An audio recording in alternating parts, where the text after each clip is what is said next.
was thinking that I could use a pet. Hey guys, I played PGR for 28 days, and I just wanted to make this quick little video to basically just talk through my experience and maybe just give a brief, new player experience, review thing.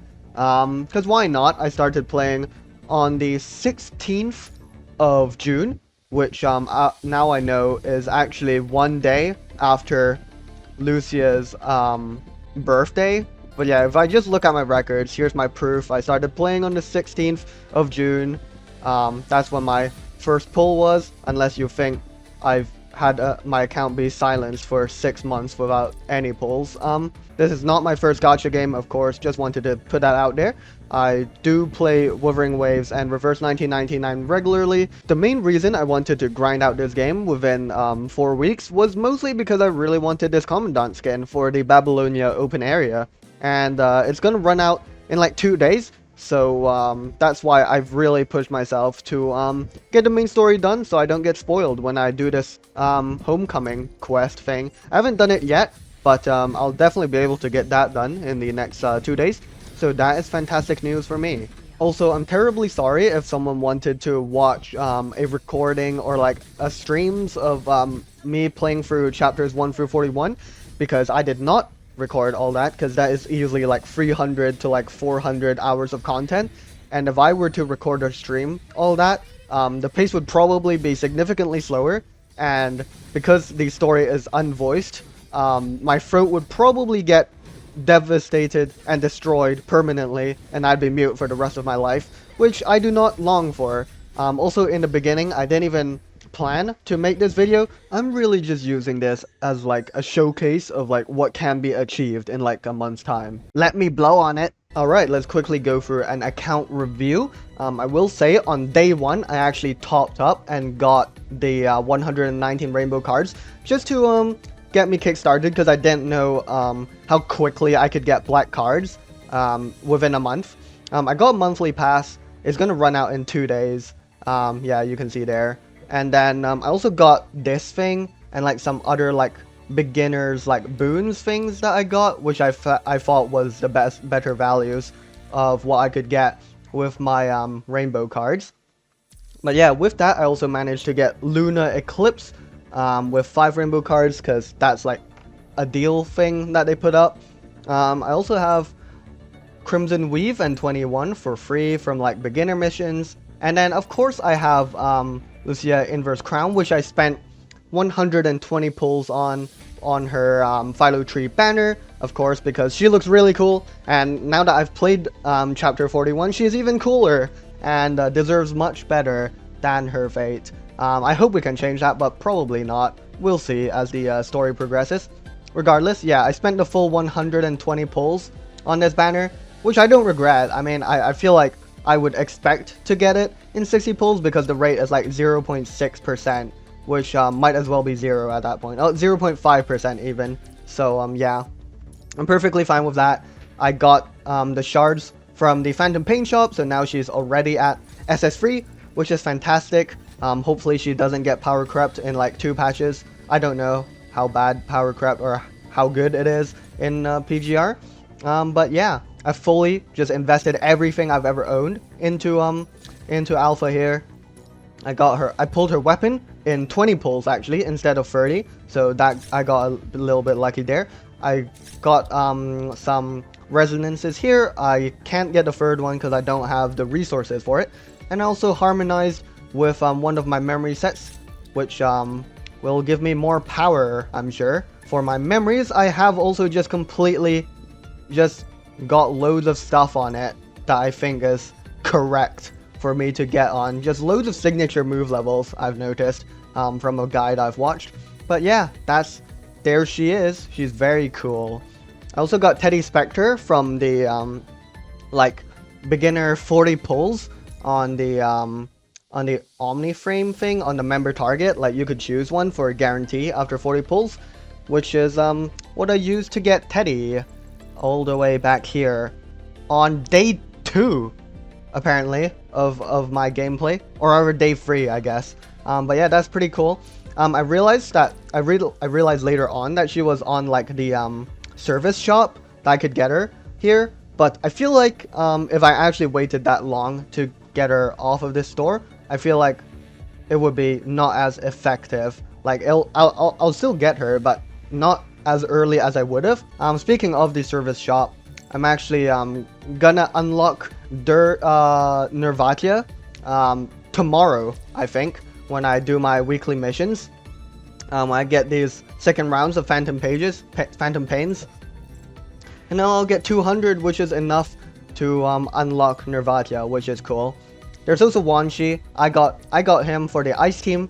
I got it from the selector here, from the title twirl, which I managed to max out 2 days ago. So I'm really glad I managed to get all these missions done in time. I just, yeah, love to see it.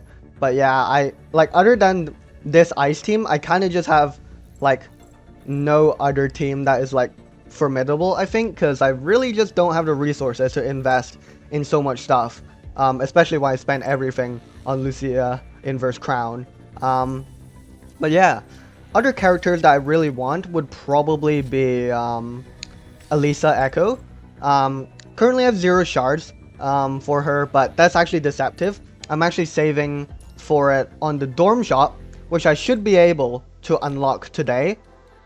Let me quickly get a residence permit, because now I can unlock my other dorm. I'll show you guys the dorm in just a moment, but if I go to the dispatch shop, sorry, that's not it, the dispatch shop, I've actually been saving up, and I'm literally gonna unlock her probably today, because all of my dispatches are still ongoing today. So that's very exciting. I think Elisa Echo is very cute. But yeah, if you want a quick look at my dormitory, this is my first one, where I actually spent some effort into placing things around. This was like half of these things were built before I realized the power of crafting your own like furniture. In this one, I just submitted to optimal crafting stuff, so I just placed loads of sofas. I made a sofa maze so that all my constructs could walk around in the dorm. But then I gave up, and now everything's just a sofa. It's all just sofa galore in all these dormitories now. I mean, at least I max out all my decor coins every day, so that's fantastic. But yeah, that's my dormitory. There's just so many cool characters though after like Elisa Echo's era. Because then I want Lamia, I want Chu, I want Lucia Pyroraph, I want Nanami Star Trail, I want Ismail, I want Selena, I want Vera, and then I want Liv, and then I want Nervatia. I mean, Kamui's pretty cool as well, but I really struggled with his combat in his chapter, so I'm not too sure about Kamui. There is this Thunderbolt research thing. I've invested quite a bit into this, but I've only spent black cards to convert into this no, not black cards. I've only spent event pulls into this other currency. So we're like closing on in this selector, which will be exciting. I'll probably pick Nanami Star Trail or maybe Lucia Pyroraph. But yeah, that's my account. Her expression turns freaky. Okay, moving on to combat. I feel like I can't say too much on combat simply because I've been so focused on pushing main story progress that I only really get to spend like maybe 4 or 5 battles with each character. So the most experience I've had is obviously with Alpha Inverse Crown, or I guess Lucia Inverse Crown. So like that's like the only character where I've had like extensive time on, because you know I use her for like Phantom Pain and like Warzone and stuff. And also like Guild Expedition, which is a pretty cool mode from my experience.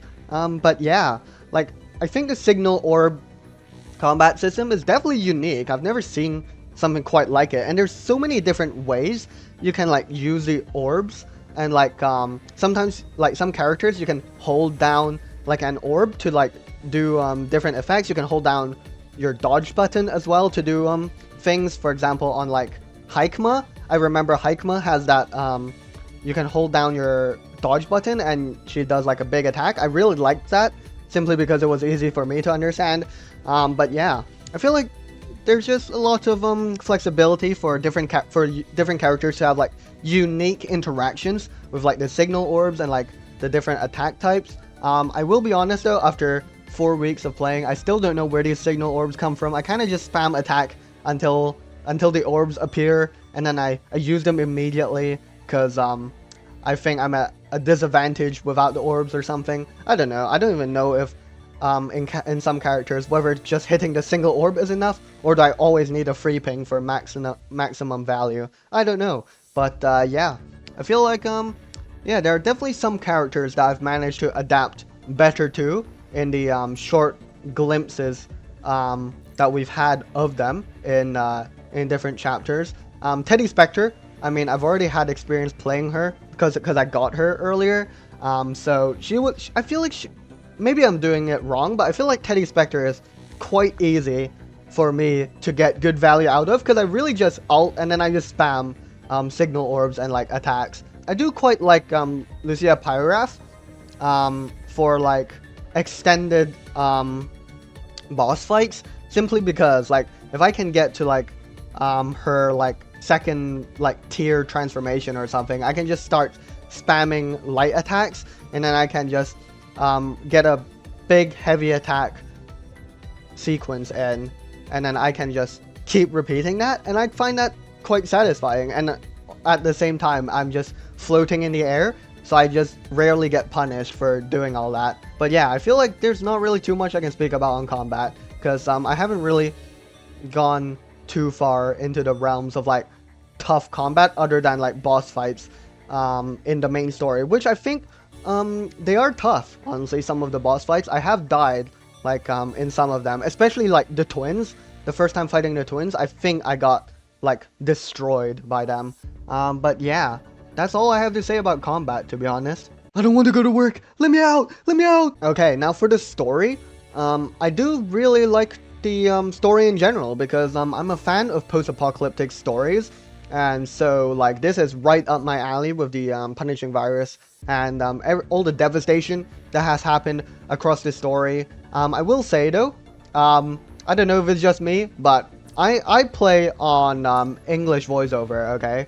And it's sometimes bizarre, and I don't know if this only happens to me or if this is just something that happens to everyone, but sometimes mostly in the early chapters, some of the like short like sentences and voice lines are actually in like Chinese, or like some of them are like in Japanese as well, which is cool, but it's a bit jarring when I'm playing on English voiceover and the cutscene, and in the cutscene people are speaking Japanese or Chinese, which is kind of hilarious when I look back at it. But I feel like that might impact someone's experience, you know? I feel like the translations are like in the earlier days are a bit strange as well for me to like have a proper flow of reading the sentence, but I mean, it doesn't really bother me too much. It's just funny when I look at a sentence that's a bit weirdly constructed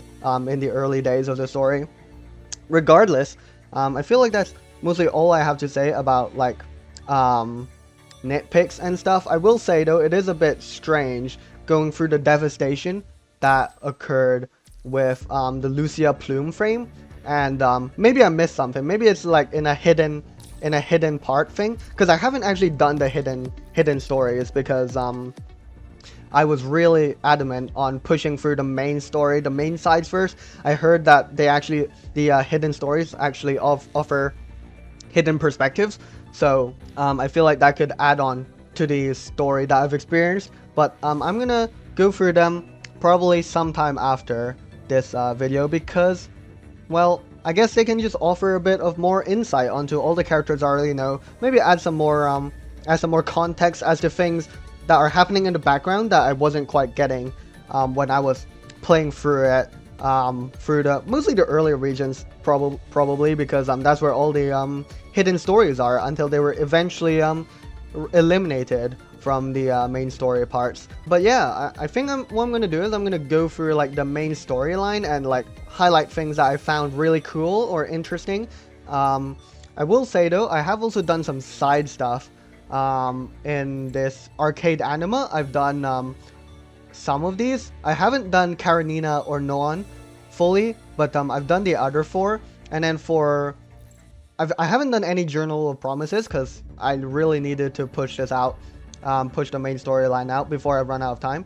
So I haven't done that. I haven't done these either. But what I have done is the interludes. I've done all of these interludes except for Selena Capriccio, because I thought like it might be for when like in a future patch, but I was wrong. So I haven't done that yet. But yeah, what happened to Selena was very devastating, and I'm just glad we got her back. Though I have no idea why we got her back. Maybe if I did this interlude, I would know. But I don't know why after the timeline reset, Selena would magically return to us. But yeah, let's quickly go through the main storyline, and I'll tell you how I feel about some of the big things that happen. Of course, we've got the very cool Lucia versus Alpha fight in the beginning, back when we didn't even know who Alpha was, and we were, you know, questioning and tracking her throughout our experiences. I don't know why in the main storyline they put chapter 1 and then they just skip over chapters 2 to 8, but I did do that.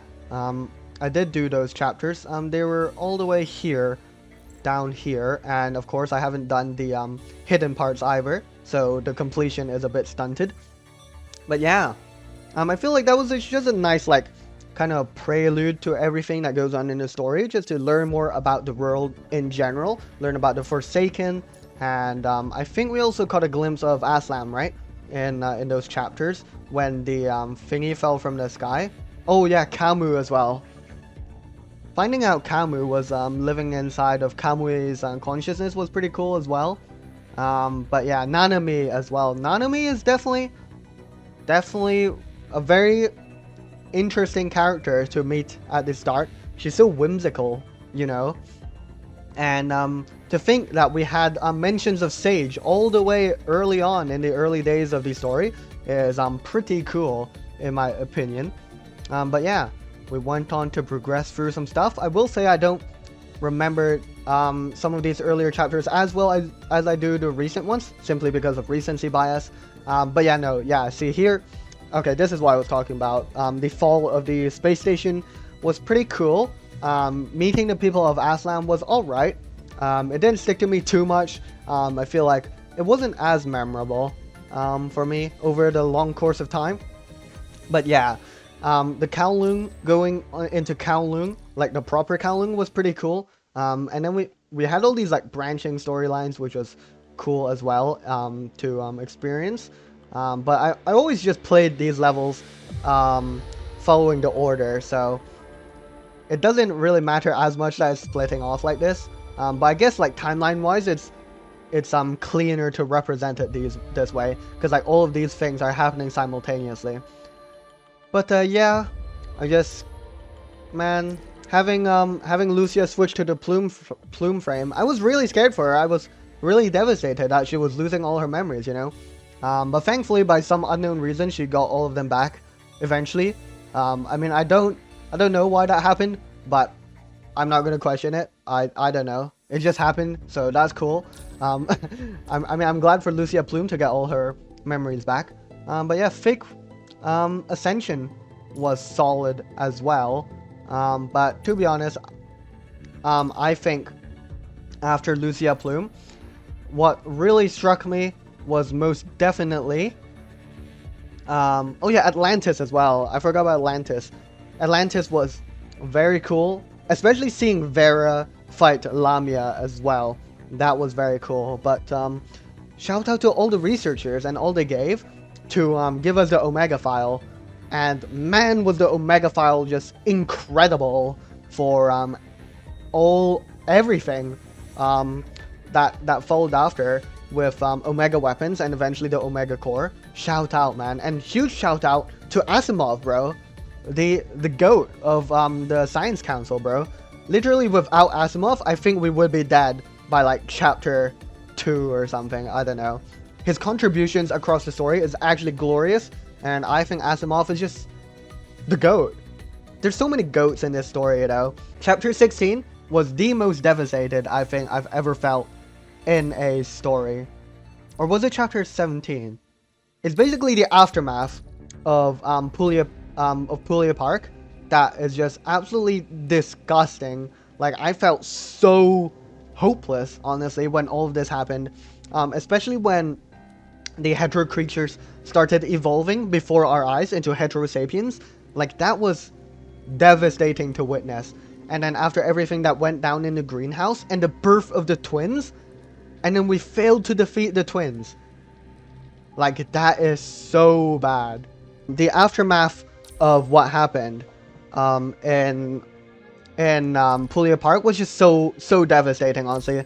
It felt so bad. Like, Commandant was in a coma for like a full month. We couldn't participate in anything. On our side, we had to rely on our team, and then Vanessa had to stay behind as well to escort all the refugees in time. Like, it felt really bad. It felt really hopeless, and there was just such an air of despair when I was experiencing this chapter, you know. And then Liv had to go ahead and use the Imperia frame, and that eventually, like, subjected her to mind migraines. I feel like in the story we didn't really catch any glimpses of her mind migraines until like Liv Limpidity's chapter, which is a shame, because you know it was made out to be such a permanent, like, kind of condition that would be added, that would be caused to Liv. But regardless, it was pretty insane though to witness this chapter, chapter 7, going through it. It was really memorable, and I don't think I've ever felt such despair playing any game, honestly. Like, it just felt so over. It felt so over to have played that. This floating record with Pulau was funny. It's high-key just a fever dream. Like, all of this is high-key just a fever dream. That's really funny. But yeah. And then Nanami, our goat, starts running simulations, or we start to learn of Nanami running all these simulations before Liv Imperia. But yeah, Nanami was goated with that. And this is our first instance of time travel. And yeah, I was actually really lost at the beginning, thinking what could have possibly happened, before it was eventually shown to be just an illusion, or a simulation, sorry. But yeah, we eventually met Haikma, and then we get to learn all about Haikma and the Church of Machina, which I say would be Machina, the Church of Machina, I would prefer to call it. But I think I saw somewhere, I heard somewhere in a cutscene that it was Machina. So I don't know, guys. What do you say? Do you say Machina or Machina? Regardless, learning all of Nanami's sacrifices here, and like all of the simulations she ran to achieve a favorable result for humanity. Huge shout outs to Nanami, and yeah, that was huge for us. And then we've got everything that went down on the moon, the lunar base, the arc beyond. Wait, what was this about? Oh yeah, Haikma, of course. Learning about the background of Haikma was pretty cool as well. It's just unfortunate that later on, when we learn more about the eventual futures of Nanami on the DeLorean Discovery, it's just such a shame that Nanami remains the only mechanoid who passes through the gateway, and everyone kind of just gets eliminated. It's just such a shame, to be honest. Ooh, Cinder Burns was really good though. No One's chapter. Learning it about his background was kind of heartbreaking, to be honest. Everything that he went through, all the injustices he faced.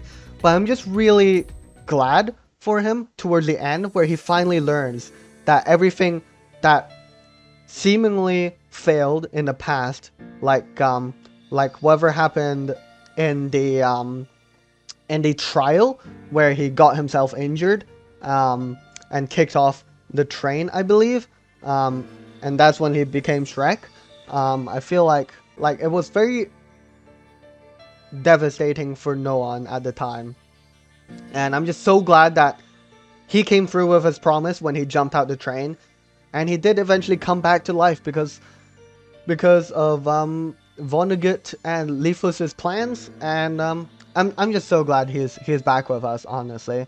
And this OST in the background, I really like this OST. Like, whenever I finish like a part in this chapter, and then I hear this theme playing, I just, yeah, it feels like something difficult happens when this OST is playing, and that kind of just is the case when you run through most of Cinder Burns. So I really enjoyed this chapter going through No One's Journey. But yeah, I just really like this OST. If anyone knows the name of this OST, do let me know, because I really like it. Wait, I actually kind of forgot what this was about. Oh right, the Scarlet Revelation. Yeah, okay, yeah, this was with Bianca and the Scarlet Revelation at the aquarium, the Copperfield Aquarium. The first instance of us doing this. And yeah, it's a shame what happened to Chico though. She looked cool. Unfortunately, we didn't really get to know her as much until Shaper's Ripples. But regardless, we went through this. We learned more about Luna. Wait, no, this is not Luna. This is Baminata. Yes, Baminata, sorry. We did learn about Luna's background as well though, either later on or earlier. And it's just so sad as well, like what Kurono did to her. And then there's that kid who pretended to be Lucia when they were both like disposed of. Like that was evil of her, to be honest. But yeah, and then Lee, our first goat, our second goat, I guess, to travel through time. But shout out him, bro. Him and his other selves truly progressed up the tower. They ascended, and through countless trials, he managed to bring himself to the top of the tower and remake the Hetero Tower into the Inver Hetero Tower, which was very awesome as well. I really appreciate what he did for us. But I will say though, I was a bit confused though as to how different versions of himself were managing to get themselves into the tower as well. I guess maybe the rifts he opens, he can just drag himself through them as well. But yeah, the collective Lees that did everything for us at Spiral of Kronos, very respectable. What a goat, Lee Hyperial himself. And that's when we first saw the biggest moment of us meeting Ishmael, the merciful one, once he finally reached the top of the tower. That's like one of the biggest moments we've met her by now in the story, so that was cool as well. Then we met Cervantes and Iris Garbler, which got decommissioned immediately after like one big mission, so that's unfortunate. We learned more about Project Winter through Wintry Shackles, that was cool. And then 21, rest in peace to Buddy, or Snore, 21's fellow bot. This one was at the yeah, this one was at what was the place called? I forgot the name of the town, but this was really cool. And I loved buddying up with Noctis as well. We were just such good partners to each other. I really enjoyed that. Elisa Echo taking down Utopia. That was really cool. And I got to learn all about how cute Elisa really was in her past, and also when she blushes as well. Very cute stuff. And yeah, I feel like in this chapter though, we did kind of just defeat Utopia. Kind of like, I feel like it wasn't as challenging as I thought it would be to take down Utopia in that chapter. Chapter 26 was actually generational though. Like I know that in the past, like, the Commandant has had like the most outrageous of injuries, and honestly, I kind of expected the Commandant to survive through all of this, but eventually we did have to give in and merge our consciousness with Kafila and Shortalt to create chaos. But yeah, Lamia was very cool in this chapter as well. She got a new frame, and we got to see even more timid and shy sides of her, which is very cute. But yeah, it's just the devastation to realize that the Commandant we were following was a clone all along, and that it's already been a full year since we experienced the plane crash on April Fool's Day, and then after a whole year has passed, and we've literally like almost like fully abandoned, well, we have just fully abandoned any future clones of the Commandant. because we already recovered the original commandant through Eon's Reforged, which was pretty cool. This was a cool chapter as well, learning more lore in the yeah, just in the past, honestly, more lore in the past, and we get to see stuff about what we did to recover Gestalt as well, which was huge for Babylonia, of course. But yeah, very cool chapter, and to look back on the golden era, I feel, because we don't really have too much content on like lore from the golden era back then. That was cool.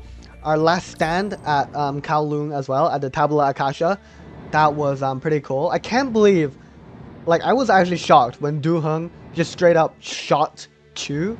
Like, that took me aback. But shout out to Villiers, Xavier, and Asimov for all working together to do everything to bring Huashu back and Chu back, I guess, in a way, and to eventually defeat the hetero creatures that have been pushing really hard into Tabula Akasha.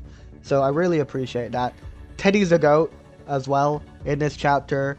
I really appreciate that she like forsook kind of her grandfather and denied to be just, you know, like the next Dominic, and you know, she is her own person, and she became a construct, and she, you know, she joined the engineering force, I believe, and it's pretty cool that she hacks, and we later learn that a lot of her techniques may also be stemming from Mono, yes, Mono, from later on in the story, of course, where we finally meet her.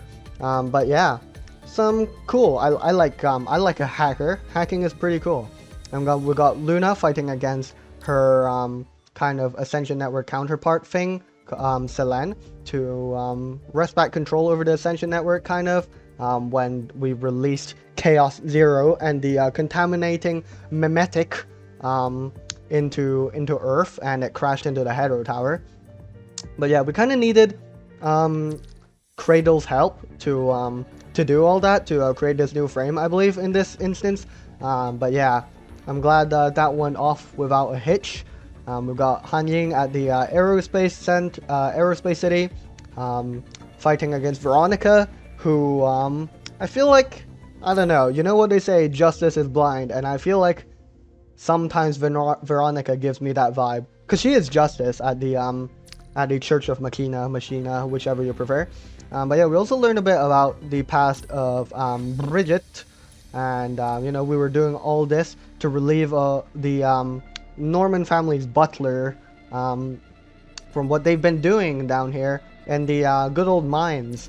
Shout out mining. Regardless, next up we have Wang Shi's chapter, and I think this is definitely, I think, might be one of the most like devastating things I've witnessed, because the child experiments that were running around in this research facility, it's just so sad and devastating that these flippin' experiments are being done on them, and they're being converted into like constructs at such a young age as well.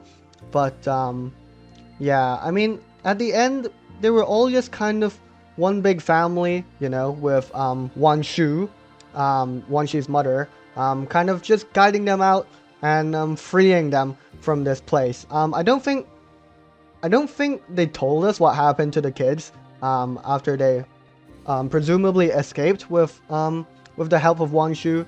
But yeah, having to fight against Short Halt's like I think this would be his OG consciousness. I don't even know anymore. There's just so many clones of him running around. But yeah, Short Halt had actually such an impact on like quite a few people as well, on Wan Shi, and like Discord as well later on is yeah, pretty cool. And like living through Wan Shi's even earlier days as well as a doctor.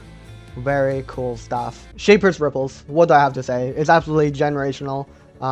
I was already a big fan of Lucia Plume before this, but like, I mean, all her sacrifices, like, were just incredible. I really appreciate what Lucia has done for us. I mean, I'm with Commandant. I would not let her do that if I had the choice to. But yeah, she condemned herself to 30 years of defending the rift, and eventually we got her back. But yeah, and then the future we were left with was not ideal. But getting some Vonnegut lore was huge though from the universe with the chaos contamination. That was really insightful, and we get our first glimpse of the bridge across dreams here as well.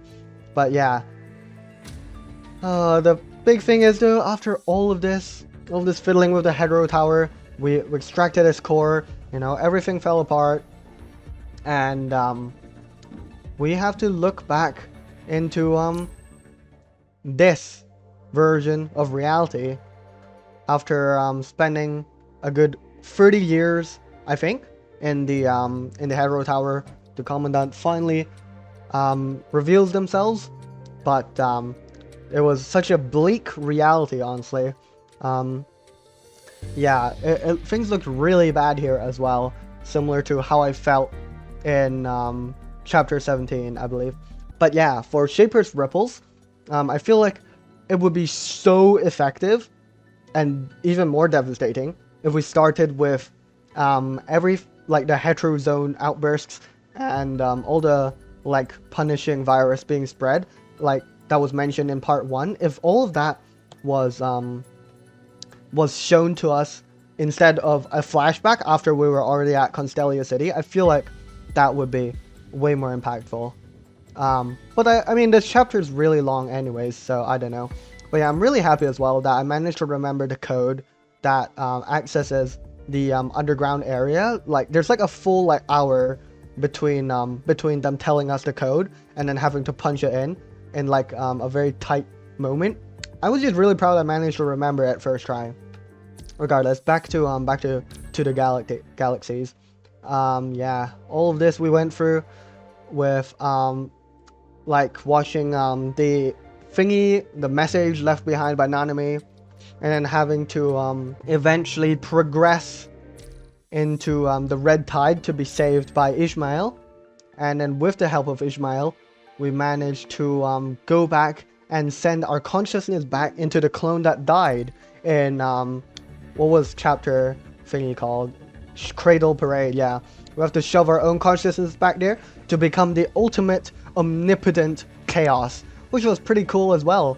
And shout out to the sacrifices that we now get to do as chaos instead, following Lucia's sacrifice. And yeah, it's just shout out the Commandant, bro. Shout out, because they did so much there as chaos, weaving all those timelines, all those converging timelines that were also being held up, that were being converged by Nanami as well in the Beyond the Gateway, I think. Actually, no, the Nanami behind the gateway was also helping us by giving us some technology, but I think it was our version of Nanami in the far future that wasn't past the gateway yet was also helping us out. Like, there's just so many people helping us out to manipulate the timeline once again. And I feel like at this point, the timeline has just been thoroughly meddled with across like so many different people. It's kind of hilarious. We get a glimpse of Las Pradas, I think was the name of the place, with Lilith. Kind of also kind of sickening to look at what they were like experimenting with the orphanage, I think. With Lilith and Discord and them peoples at the orphanage as well. Like, these flippin' Kurono bozos, man. They just love experiments, bro. Inhumane experiments, precisely. But yeah, we got our Selena chapter here as well, which was pretty cool. I feel like I don't really comprehend why she's perfectly fine in this new timeline, but hey, I'll take it. And I'm glad we managed to bring her back from the time prison and bring her back to our realm as well. It's a shame we haven't seen her again, though, after part 34, I think. Not much, anyways. We got a little glimpse with Genevieve as well. Very cool to meet with her. And we learned that Vera was actually the first construct we connected with, and I must say her new frame here is very cool to witness as well. But yeah, I mean I must say though, before the punishing virus, this version of her also looked very sick. Honestly, shout out Vera, she's very cool. And then here we have Bianca getting a new frame for the aquarium for some reason. I don't know why this didn't happen in the previous timeline. I guess maybe it's just something new that we managed to develop. So that's cool, she gets an extra frame. And then this was pretty cool as well, reliving all of these moments. You know, with the knowledge of how most of these were going to go through. I think some of them changed subtly. But in general, I am just glad that we eventually got all our memories back. And I don't know, I'm a big fan of our characters inheriting all the memories that we got from other versions of reality. Because I feel like that gives us that gives our characters the most complete picture of everything they've been through, even if it's another universe, you know. I'm so glad that Lucia and Commandant got their memories back and realized what each other had sacrificed for the other. And yeah, I'm just really glad. I'm just really happy that we get to be with Lucia after all that happened. We get Discord's floating record here, pretty cool. And then Veronica, everything that went down in the arena. And then Live Limpidity, we were living through lots of illusions in this chapter as well. And we got our breakthrough with the Philo Tree frames, so that was incredible as well. I will say I don't fully understand the Philo Tree of Uzia just yet, but I think it's like a collective unconscious thing. But there's also like different parts of the Philo Tree, so I am kind of lost there as to where these different parts of the Philo Tree came from.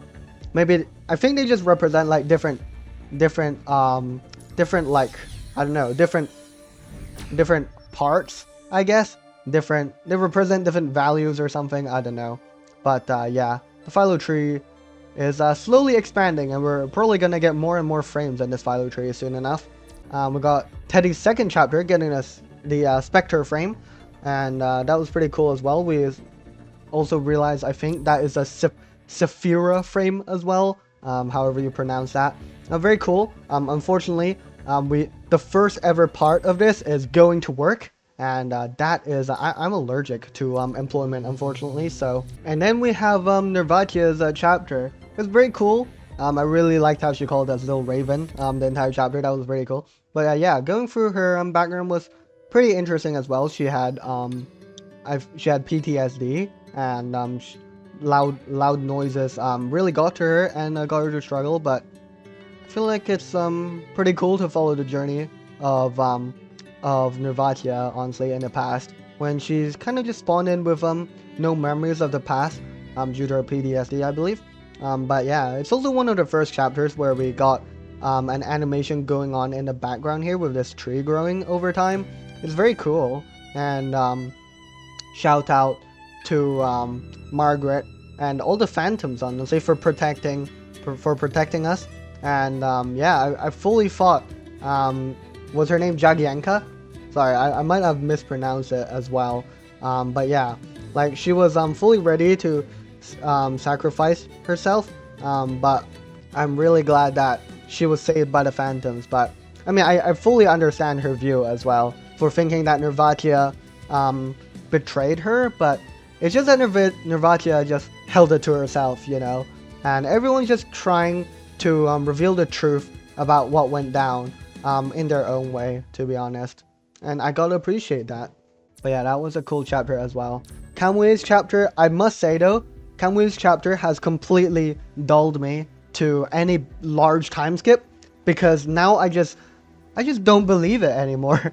I just don't believe that anything that happens in a large time skip could possibly be reality anymore. Because I was really scared, you know, when it was revealed that, you know, wherever Kamui was at the time, you know, was completely empty. Everyone died, and there was absolute devastation. And I was so worried, but yeah, it was all revealed to be a dream that occurred when he was having a mind-like disruption thing when adapting to his new frame. But yeah, learning all this lore about Kamui though is very huge because, you know, in the past I was kind of under the impression that Kamui was a fabricated consciousness based on what Kamu's interlude said, right?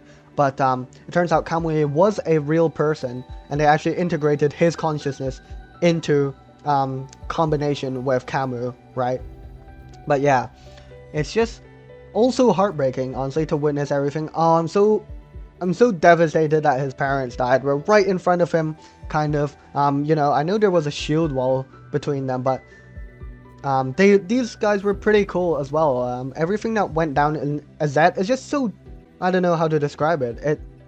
It irritates me, honestly, because the situation was just so bad. Like all of these people at Azet being pushed towards, you know, lots of tough training, you know, and all to try and push towards the sun, to becoming a sun, you know, with the corona gene and everything, and all at the same time, you know, no one told them that their bodies were actually like aging at an accelerated pace because of the gene, and everything that they're going through is kind of just burning through their life. And it just really sucks, honestly, that it took all the way till the end for the truth to be revealed, to be honest. And yeah, what's even worse is that Azael slaughtered everyone, thinking that all hope was lost when things were actually going to look up for everyone, you know.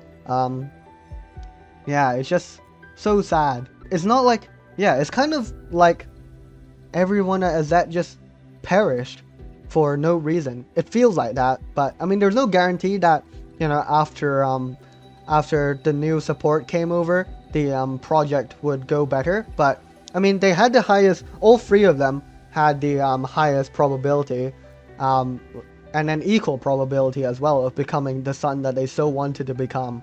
But yeah, it's just devastating, honestly. And the fact that he took over his body as well. I'm sorry, I can't pronounce his name, but yeah, the fact that he took over his body as well is just, it is also a bit abhorrent and disgusting. But it was such a challenging life that Azet had to go through. But yeah, I mean, at least Kamui gets to live on in Strikehawk, and more people around him that he can call his family, and I'm glad for that. Yeah, Homecoming Voyage, the most recent chapter that I did. I literally wrapped this up last night, and I can't get over it. Well, yeah, I don't know how I feel anymore, because this is the origin of Lucia. The origin of Lucia at the universe with the Chaos Contamination and with the Vanguard team, where Nemo was. And I actually counted the people that show up here, and there is in fact the 12 people of the Vanguard, if we want to count. 1, 2, 3, 4, 5, 6, 7, 8, 9, 10, 11, 12. One more here. And yeah, watching little Lucia interact with the people of the Vanguard team was pretty cute as well, but it's just such a devastating reality for everyone there. And everyone was slowly dwindling away until there was no one left but Lucia. And she slowly threw their bodies in there to send the Saphira frames through, seemingly. And she got reborn into an alternate reality. And in this reality, she actually kept her white hair, which was bleached through her journey through the fog. But, like, it's just, I'm speechless about everything that occurs in this part of the story, because it's just such a shame that everything had to shatter because of the 0-point reactor ignition. And then she was forced to put on a crown and forsake everything in order to maintain our reality for us. And she said, Will you?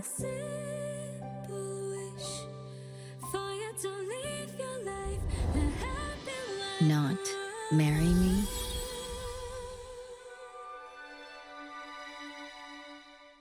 she alone will be the one who walks the cursed path, and she passes by us, and now I don't know when's the next time we'll be able to see her.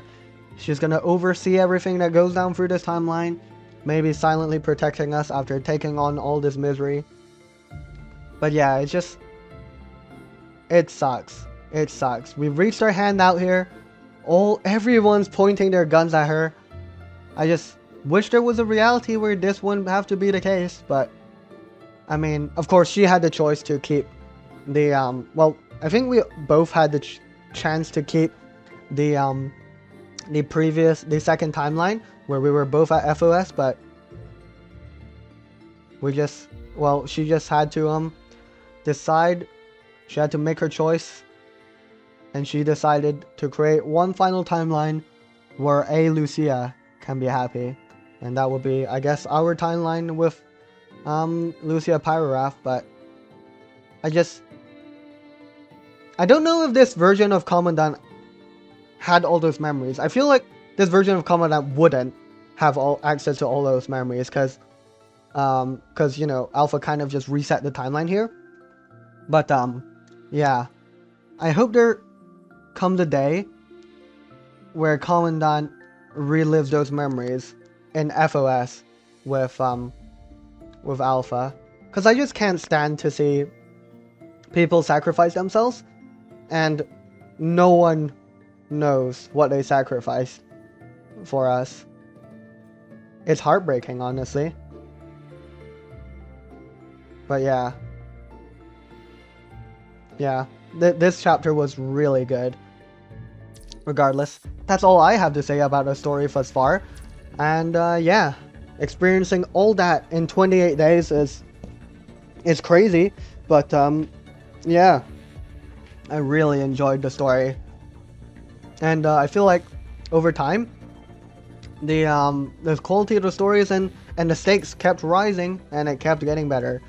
So yeah, I'm really happy with the story as it is right now. I mean, I definitely think there are definitely things that I don't fully understand yet, but I feel like over time, I'll smooth out the edges on my understanding of things. But yeah, I really hope the Hero Tower doesn't come down anytime soon, though. That would be devastating. But yeah, that's all I have to say about the story.